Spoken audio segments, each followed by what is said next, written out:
pessoal, nós estamos de volta nessa série de mensagens, agora durante esse tempo que nós estamos aí, pelo menos essas 4 semanas, falando sobre a influência da pessoa do Espírito Santo, um assunto tão básico, gente, que precisa estar muito bem inserido no teu coração, ok? O Espírito Santo, Deus conosco, está em nós, né? Então a gente vai conversar, e vem conversando já, né, sobre esse assunto. Eu falei sobre algumas considerações importantes sobre a pessoa do Espírito Santo e através dessa verdade, da ação do Espírito Santo sobre a humanidade, nós vamos ver exatamente isso, a revelação do propósito de Deus para o homem.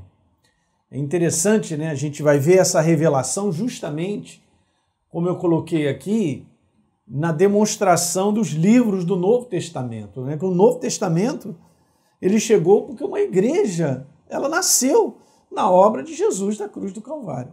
Então Jesus resolveu um assunto de milênios sobre a humanidade, presa numa natureza decaída na mão das trevas, quando as pessoas não sabem, não têm essa visão, elas estão cegas. Um dia eu também não conhecia Jesus, eu entreguei a minha vida e fui transformado numa nova criatura. E nós falamos dessas considerações sobre a transformação, sobre a revelação. E é super importante hoje a gente olhar para o Novo Testamento e a gente ver a disposição dos livros conforme a ordem de Deus. E nessa disposição dos livros, nós encontramos a revelação da vontade de Deus para a vida do homem. É impressionante, gente. O que eu vou mostrar para você, talvez você saiba, talvez não, mas é tão simples e tão poderoso. Então que você possa, a partir agora desse momento, guardar essa ordem. A ordem dos livros mostram a importância do propósito de Deus para a vida do homem. E tem sequência, não é verdade? Então você pega um livro, vou dar um exemplo ridículo, mas você pega um livro, está lá capítulo 1, 2, 3, não está o 10 antes do 9, ou 8 antes do que o 5 e tal. Foi disposto de tal maneira você ter uma visão clara, vamos dizer assim, fluindo, né, de continuidade sobre aquele pensamento. Então, o Novo Testamento faz isso para mim e para você. Nos revela o propósito de Deus para a vida do homem. E é óbvio que o Espírito Santo está inteirado nisso. Vamos dar uma olhada? Veja, se você pegar o Novo Testamento, você vai ver que a primeira coisa que acontece no Novo Testamento é você estar em contato com os livros que são os evangelhos. Aí está, gente, a revelação de Deus. Ó. Olha que coisa tremenda. Na disposição dos livros, como eu disse, a gente vai ver a revelação da vontade de Deus para o homem. Primeira coisa, os evangelhos mostram a necessidade do homem ser salvo, se tornar uma nova criatura. Essa é a finalidade do evangelho, mostrar para as pessoas Jesus, a porta. Eu sou o caminho, a verdade e a vida, ninguém vem ao Pai senão por mim.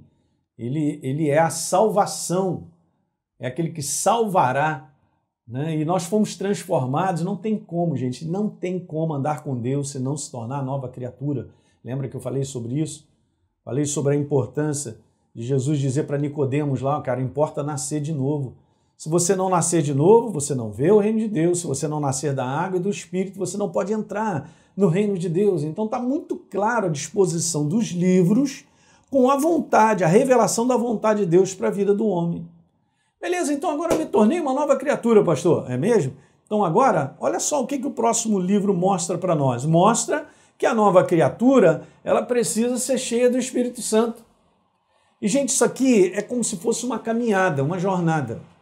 Você dá um passo e você, com esse passo, é a base para o próximo passo. Olha só que coisa interessante, tão simples e poderoso. Então ninguém pode ser cheio do Espírito Santo se a base de ser nova criatura não estiver estabelecida. Legal?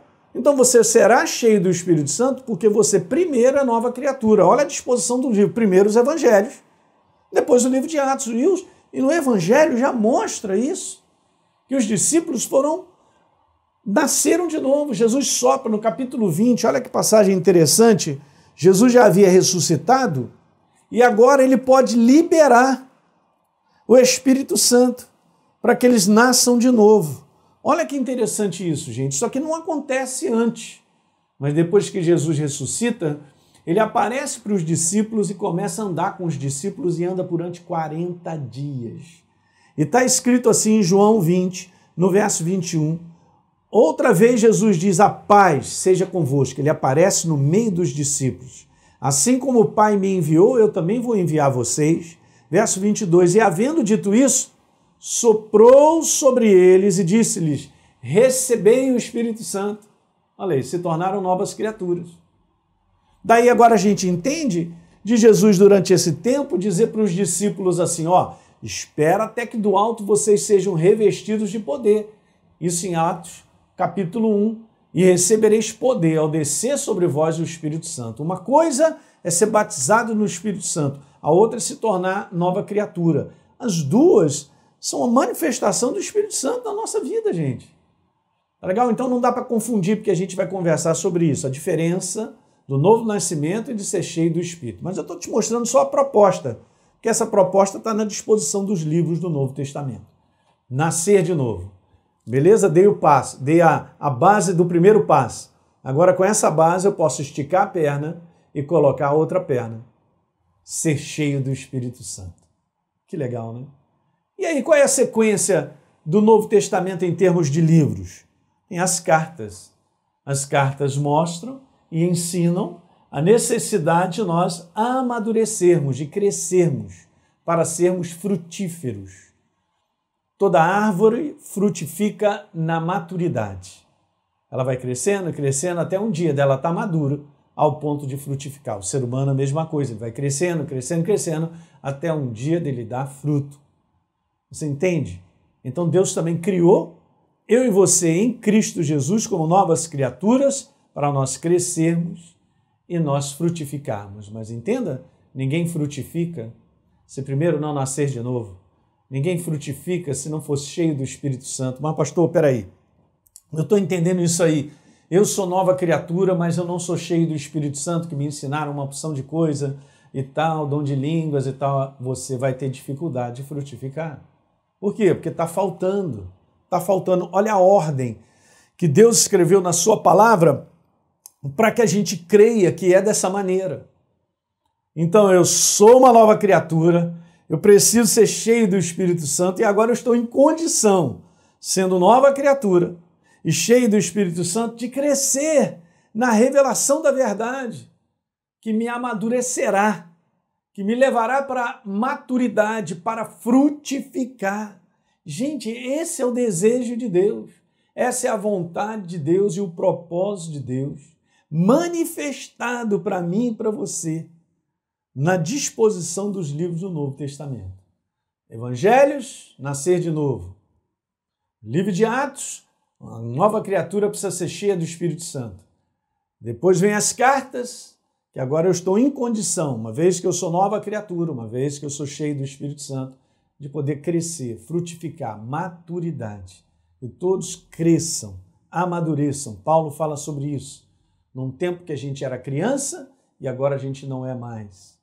Que legal, né? E o último livro mostra para mim e para você que nessa jornada de ser nova criatura, cheio do Espírito Santo e crescendo continuamente para a maturidade, o livro de Apocalipse mostra a necessidade de nós nos mantermos firmes, perseverantes nessa condição de estar em Cristo Jesus até o final. Não terminou e o livro de Apocalipse mostra sobre necessidade. Quando fala sobre a igreja, fala persevera até o final. Legal? Uma simples revelação para te mostrar como está na disposição dos livros do Novo Testamento a vontade de Deus simples para o homem. Você guardou isso? Porque isso é importante, isso aí vai te localizar. Então Deus espera, olhando para mim e para você, exatamente isso. Nova criatura, ser cheio do Espírito Santo, para poder crescer, ir para a maturidade, frutificando e entender que eu preciso perseverar até o final, porque não terminou ainda a nossa carreira nem a nossa jornada. Fantástico isso, gente. Tão simples e tão poderoso para te ajudar a te localizar. Ok? Sobre a pessoa do Espírito Santo, vamos fazer alguns comentários sobre isso aí? Algumas considerações são importantes. Olha só que coisa interessante, né? Voltando a lembrar, algo acho que eu não falei para vocês ainda, mas a gente vai continuar daqui. No Novo Testamento, por exemplo, a 224 versos citando a pessoa do Espírito Santo. Não é interessante isso, gente? Legal. Agora preste atenção. Dos quais, desses 224 versos, 55 versos estão no livro de Atos. Meu Deus!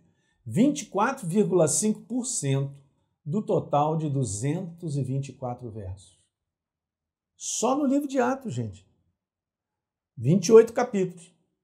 Meu Deus, é alto, né? Agora veja, não existe livro no Novo Testamento que tenha mais versos sobre o Espírito Santo do que o livro de Atos. Olha a importância. Muito legal. Os outros dois livros, que são Romanos e 1 Coríntios, que mais têm versos sobre o Espírito Santo, eles juntos não passam o livro de Atos. Uau! Agora vamos lá. Somados todos os versos sobre o Espírito Santo nos Evangelhos, que são 48 versos falando sobre o Espírito Santo nos 4 Evangelhos, não chegam ao número encontrado no livro de Atos. Essa é só curiosidade para você ver a importância da pessoa do Espírito Santo na nossa vida. Todos os livros, acompanhem, do Velho Testamento, somados, os versos sobre o Espírito Santo chegam a apenas 1/3 em relação ao Novo Testamento. Porque é Deus conosco. É esse Deus Emanuel na pessoa do Espírito Santo no meio da sua igreja. E é Ele que movimenta todas as coisas. Foi legal falar isso com vocês, deixar esse recado aí no coração para vocês entenderem um pouquinho. Na simplicidade de coisas, a gente acaba tendo consciência maior, né, gente? Não tem nada de complicado. Porque nós estamos conversando sobre a influência do Espírito Santo. É simples desde que a gente aborde sempre com esse posicionamento. Eu creio, pastor. Ah, mas eu quero entender. Então, se você quiser entender com a cabeça, vai ser complicado. Nós temos que nos posicionar assim, eu creio. E quando você crê, então aí Deus começa a trabalhar na nossa vida. E a gente deposita confiança, a gente dá crédito ao que está escrito, a como Deus determinou que fosse. É assim que funciona e é assim que a gente cresce. Legal, pessoal? Então, é isso aí. A gente vai voltar dando continuidade a essa série, é uma oportunidade também que eu estou te falando aqui para você compartilhar com seus amigos e pessoas que são cristãos e que precisam ouvir sobre esses assuntos básicos, né? Para estabelecer a sua fé, fortalecer a sua fé de uma maneira que possa fazer o bom combate em dias tão difíceis que nós estamos vivendo. Ok, gente? Um grande abraço e a gente volta em sequência.